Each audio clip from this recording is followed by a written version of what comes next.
Hello दोस्तों, स्वागत है आपका अपने YouTube चैनल गोयल मैट्रिक्स पर। चैनल पर पहली बार आए हैं, सब्सक्राइब कर लीजिएगा, साथ ही बेल आइकन को प्रेस जरूर करिएगा जिससे नोटिफिकेशन आपके पास समय से पहुंच जाए। तो अभी तक मैंने आपको 10 करके बहुत सारे क्वेश्चंस कराए हैं। आज फिर से आपके 10 क्वेश्चंस रहने वाले हैं। आइए चलिए स्टार्ट करते हैं। वीडियो को एंड तक जरूर देखिएगा। अच्छी लगती है तो प्लीज ज्यादा से ज्यादा लाइक कमेंट शेयर कर दीजिएगा। एंड जो फर्स्ट क्वेश्चन है बहुत अच्छी स्टार्टिंग है क्योंकि बहुत ही ज्यादा ईजी आपको ये क्वेश्चन मिलने वाला है। The question number 1 देखिए, which of the following equations is a linear equation in two variable। आपको इसमें बताना है कौन सी जो इक्वेशन है वो लीनियर इक्वेशन है और टू वेरिएबल के साथ। तो लीनियर का मतलब जिसकी डिग्री 1 होती है एंड टू वेरिएबल जिसमें आपको दो वेरिएबल देखने के लिए मिलेंगे। तो यदि आप फर्स्ट क्वेश्चन देखेंगे, मतलब फर्स्ट इसका ऑप्शन देखेंगे तो इसमें मिलेगा आपको 7x - 3y + 2z, यानी कि x y z तीन आ रहे हैं, आपके टू वेरिएबल होने चाहिए थे। ठीक है, लीनियर तो है बट इसमें आपके 3 है तो इसी वजह से ये नहीं होगा। अगर सेकंड वाला देखें x - 1 y + 2, अगर आप इनका आपस में इंटू करेंगे तो x का y के साथ मल्टीप्लाई हो जाएगा। ठीक है, जिस वजह से आपकी लीनियर इक्वेशन नहीं रहेगी। इसके बाद यदि सी ऑप्शन देखें तो 2x - 3y + 7 = 0। यदि आप इसमें देखें तो डिग्री जो है वो 1 1 है और साथ ही इसमें x एंड y दो वेरिएबल है। तो इसका जो ऑप्शन नंबर सी है ये बिल्कुल सही आंसर हो जाएगा। डी भी नहीं होगा क्योंकि इसमें जो इसकी पावर है जब आप इसका स्क्वायर खोलेंगे तो y² + x² इस तरीके से होने वाली है। तो इसका जो ऑप्शन नंबर सी है ये बिल्कुल करेक्ट आंसर हो जाएगा। नेक्स्ट है, among any group of 11 integers the number of integers with the same remainder when they are divided by 10। 11 integers हैं। अच्छा क्वेश्चन है आपका, इजी भी कह सकते हैं। 11 इंटीजर्स हैं और इसको डिवाइड किया जाता है आपका 10 से। ठीक है, 10 से 11 इंटीजर्स को डिवाइड किया जाता है। तो यहाँ पर ये पूछा है कि when they are divided by 10, मतलब कि the number integers with the same remainder, same remainder कितने इंटीजर्स का आ सकता है। तो आप एक चीज देखिए, 11 इंटीजर्स है तो 10 से डिवाइड करेंगे। अब 10 से डिवाइड कर रहे हैं तो उसका जो रिमाइंडर है ज्यादा से ज्यादा 10 तक आ सकता है, यानी कि 0 1 2 3 4 5 6 7 8 9, सिर्फ 9 तक आ सकता है क्योंकि हम कोई भी मतलब इंटीजर्स हैं उसको हम 10 तक डिवाइड करें, 10 से डिवाइड करें तो आपको 0 मिलेगा। अगर किसी दूसरे नंबर करेंगे 1 2 3 4 5 6 7 8 9, फिर इसके बाद जो रिमाइंडर वापस आएगा वो 0 फिर 1। तो आप देखेंगे तो आपको यहाँ पर कोई भी दो यहाँ पर सेम देखने के लिए मिलेंगे। फिर चाहे आपका किसी भी नंबर से स्टार्ट होगा तो दो नंबर आपको सेम देखने के लिए मिलेंगे। तो इसका जो आंसर है ऑप्शन नंबर सी एटलीस्ट 2 इसका बिल्कुल सही आंसर हो जाएगा। इसके बाद आगे चलते हैं। नेक्स्ट है, to prove anything with the pigeon hole principle we must have. तो लेस पिजन देन होल, या फिर same number of pigeon and hole, या फिर मोर पिजन देन होल्स, या फिर आइदर पिजन्स और होल। तो इसका जो सही आंसर है, डायरेक्टली आंसर है इसका मोर पिजन्स देन होल्स, यानी कि जो ऑप्शन नंबर सी है ये इसका बिल्कुल सही आंसर हो जाएगा। नेक्स्ट आगे क्वेश्चन की तरफ बढ़ते हैं। अगला है, consider the four set of vector A B C and D in 3 out of the sector of vector one set is linear dependent in 3, identify the linear dependent set. आपको इसमें linearly dependent set बताना है और options आपके सामने हैं। कुल मिलाकर जो इसका डिटर्मिनेंट है वो क्या आना चाहिए, 0 आना चाहिए सॉल्व करके।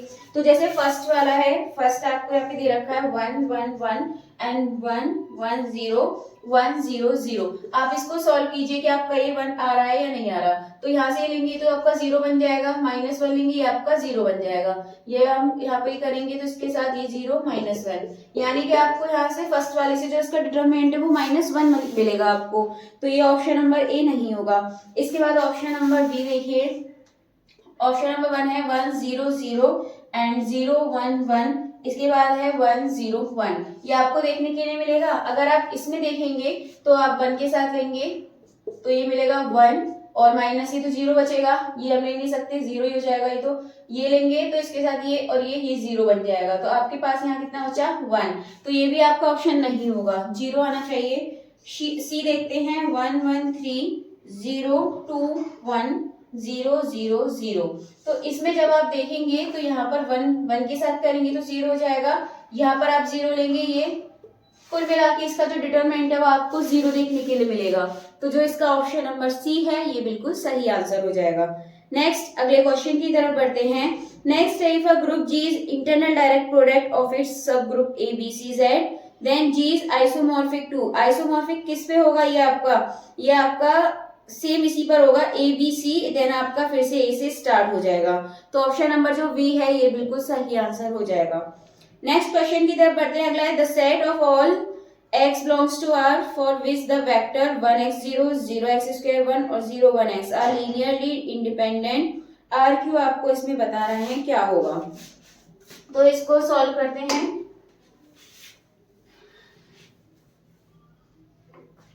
इसको आप लिखिएगा इस तरीके से 1x0, तो 1x0 ऐसे भी लिख सकते हैं, ऐसे भी लिख सकते हैं, कोई दिक्कत नहीं है। 0x2 1 एंड दे रखा है आपको 0 1x, ये आपको इसमें बताना है। तो आप इसको सॉल्व कीजिए और आपसे बोला लीनियरली इंडिपेंडेंट है, और जो इससे पहले वाला क्वेश्चन था वो क्या था आपका, लीनियरली डिपेंडेंट था, इसलिए 0 आना चाहिए। और जब आपका लीनियरली इंडिपेंडेंट हो तो आपका नॉट इज इक्वल्स टू आपका यहाँ पे देखने के लिए मिलेगा 1, मतलब 0। तो इसके बाद अब आप इसको सॉल्व कीजिए, तो 1 के साथ लेंगे x³ हो गया -1, ये आप लेंगे तो इसके साथ ये तो 0 बनेगा, ये आपका 0 है, तो not is equals to 0, x³ -1 not is equals to 0, x³ not is equals to -1 इधर जाके +1, तो ये इसका सही आंसर हो जाएगा। इसका मतलब जो ऑप्शन नंबर सी है, यहाँ पर x³ आ रहा है, आप इसको इस तरीके से भी लिख सकते हैं, नॉट इज इक्वल्स टू 1। तो इसका जो ऑप्शन नंबर सी है, x belongs to r, x not is equals to 1, ये इसका बिल्कुल सही आंसर हो जाएगा। नेक्स्ट अगले क्वेश्चन की तरफ बढ़ते हैं। नेक्स्ट है s इज इक्वल्स टू, आपको दे रखा है the value of k which the vector belongs to the linear one for of s is, ये आपको करना है क्वेश्चन। तो इस क्वेश्चन को सॉल्व करेंगे। ये है आपका -1 0 1 2 1 4 एंड आगे आपका 3k +2 3 एंड 10, ये आपको दे रखा है। अब आप इज इक्वल्स टू में 0, इसके बाद आप आगे करेंगे यहाँ पर -1 एंड ये हो जाएगा 10 -3 4 जा 12, इसके बाद ये तो 0 है, इसको लिख लीजिए आप 1 एंड ये हो जाएगा आपका 2 3 जा 6 माइनस इसका आप करिए यहाँ पर 3k -2, आपको यहाँ से मिल जाएगा इक्वल्स टू 0। देन आप यहाँ से सॉल्व करेंगे, 10 में से 12 जाएगा तो कितना बचेगा, 2 माइनस का एंड माइनस माइनस प्लस, तो 2 बचेगा। एंड यहाँ पर देखेंगे 6 में से 2 गया तो 4, यहाँ आपके पास 4 बचने वाला है, -3k इक्वल्स टू 0, 2 और 4 6 -3k इक्वल्स टू 0, 6 आपका उधर चला जाएगा, k इक्वल्स टू 6 अपॉन में 3 जाएगा, और यहाँ से जो k की वैल्यू है आपको मिल जाएगी 2। इसका मतलब जो आपका करेक्ट आंसर है ये हो जाएगा आपका 2, यानी कि ऑप्शन नंबर बी आपका बिल्कुल सही आंसर हो जाएगा। इसके बाद नेक्स्ट क्वेश्चन की तरफ बढ़ते हैं, और जो अगला क्वेश्चन है ये आपको बताना है कि इसका जो सही आंसर है वो क्या होगा। तो क्वेश्चन नंबर 8 का जो आंसर है आप लोग कमेंट बॉक्स में बताइएगा कि इसका सही आंसर क्या है। इसके बाद नेक्स्ट क्वेश्चन देखिए, आसान क्वेश्चन है, जो क्वेश्चन नंबर 8 है आसान है, आप इसको आराम से कर सकते हैं। इसके बाद नेक्स्ट क्वेश्चन की तरफ चलते हैं। क्वेश्चन है the graph of the inequation, आपको ग्राफ दे रखा है 2x - 5y less than equal to 5 in Cartesian plane is, तो आपको बताना है ये कैसा होगा, ऑन होगा, एबव होगा या फिर बिलो होगा, ये आपको यहाँ पर बताना है। तो आप यहाँ पर एक चीज देखेंगे, यहाँ पर x और y जो इसके ओरिजिन पॉइंट है वो रखिए, x की is equals to 0, y is equals to 0, equation यहाँ पर है आपकी है 2x - 5y, ठीक है। 0 पुट करेंगे तो आपको यहाँ से 0 मिलेगा, इसका मतलब ये है 0 से यहाँ से जो 5 है बड़ा आ रहा है, ठीक है, मतलब 0 से 5 बड़ा और इक्वल है, तो इसका मतलब क्या है आपका ये ऑन द एबव होगा। तो इसका सही आंसर है, क्योंकि यहाँ पे 5 ग्रेटर आ रहा है 0 से इधर वाला, तो ये किस पे बनेगा, लाइन पर, एबव पर। तो इसका जो सही आंसर है C, on and above the line 2x - 5 is equals to 5y is equals to 5, ये इसका बिल्कुल सही आंसर है, ऑप्शन नंबर सी। इसके बाद क्वेश्चन नंबर नेक्स्ट देखते हैं। क्वेश्चन नंबर लास्ट है आपके सामने, बताइएगा फटाफट से इसका सही आंसर क्या है। क्वेश्चन है नंबर द पॉजिटिव इंटीजर्स बताने हैं विच आर लेस देन 108, से जो लेस हैं आपको बताने हैं पॉजिटिव इंटीजर्स। तो आपको इसके निकालने का मैंने बताया था कैसे निकालते हैं, 108 के पहले फैक्टर कर लीजिए, तो आपको यहाँ से मिलेगा 27 टाइम जाएगा, ये जाएगा 9 टाइम 3, ठीक है, इस तरीके से 2 की पावर 2 एंड 3 की पावर 3। आप यहाँ पे सिंपली क्या करते हैं, मैंने आपको बताया था 108 है, 108 लिखिए, मल्टीप्लाई लगाइए, 2 ब्रैकेट आपको बनाने हैं, 2 इसलिए बनाने हैं क्योंकि आपकी 2 बेस आए हैं, ये प्राइम होनी चाहिए। 1 - 1 अपॉन में 2 लिखते हैं, फिर से 1 - 1 अपॉन में क्या लिखना है अब आपको 3। पावर से इसका कोई मतलब नहीं होता है इसमें, तो ये हो जाएगा 108। कितना बचेगा ये आपका 1/2। इसको सॉल्व करेंगे, 3 में से 2 गया, 3 में से 1 गया, 2/3 आपका बचने वाला है। तो यहाँ से आप इसको कैंसिल कर दीजिए, 2 से जाएगा ये 54 टाइम एंड 3 से आप इसको कैंसिल कीजिए, 3 से 18 टाइम, 18 2 जा 36 आपको बिल्कुल यहाँ से सही आंसर मिल जाएगा। इसका मतलब जो ऑप्शन नंबर डी है 36 इसका एकदम करेक्ट आंसर हो जाएगा। चलिए फिर आज के जो आपके 10 क्वेश्चंस हैं ये आपके कंप्लीट हो चुके हैं।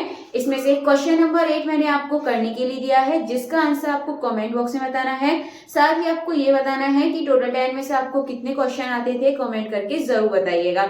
एंड जो आज की वीडियो है इसको यहीं पर फिनिश करते हैं, मिलते हैं हमारी अगली वीडियो में आगे के क्वेश्चंस के साथ।